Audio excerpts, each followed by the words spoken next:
ហើយបាទសម្រាប់អ្នកគ្នាគួរតែជ្រើសរើសចតាយន្តពីខាង Cbase ថ្ងៃនេះខ្ញុំនឹងលើកឡើង5ចំណុចដែលអ្នកទាំងអស់គ្នាគួរតែជ្រើសរើសចតាយន្តសម្រាប់ផ្ទះពីខាង Cbase 1ចតាយន្ត Cbase គឺផលិតឡើងគោរពទៅតាមស្តង់ដារចតាយន្តក្នុងផ្ទះអឺរ៉ុបដែលផ្ដល់នូវទំនុកចិត្តជូនអតិថិជនបានយ៉ាងពេញលេញ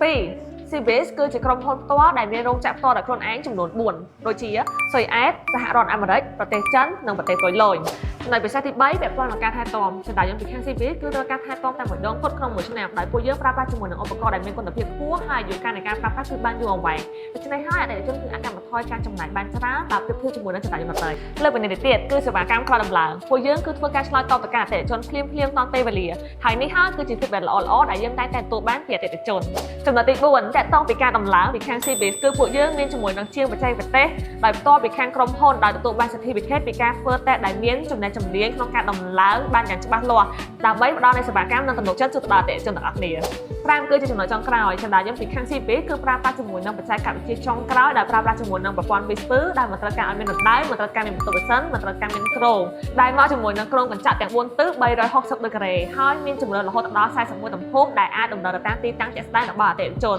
ចតាយន្តពីខាង Cbase គឺផ្ដល់នូវសោភ័ណភាពនិងសុវត្ថិភាពជូនដល់អតិថិជនទាំងអស់គ្នាដូច្នេះបើសិនជាចង់បានជាមួយនឹងចតាយន្តពីខាង Cbase កុំភ្លេចធ្វើការទាក់ទងមកពួកយើងឥឡូវនេះដើម្បីធ្វើការប្រឹក្សាដល់ឥតគិតថ្លៃ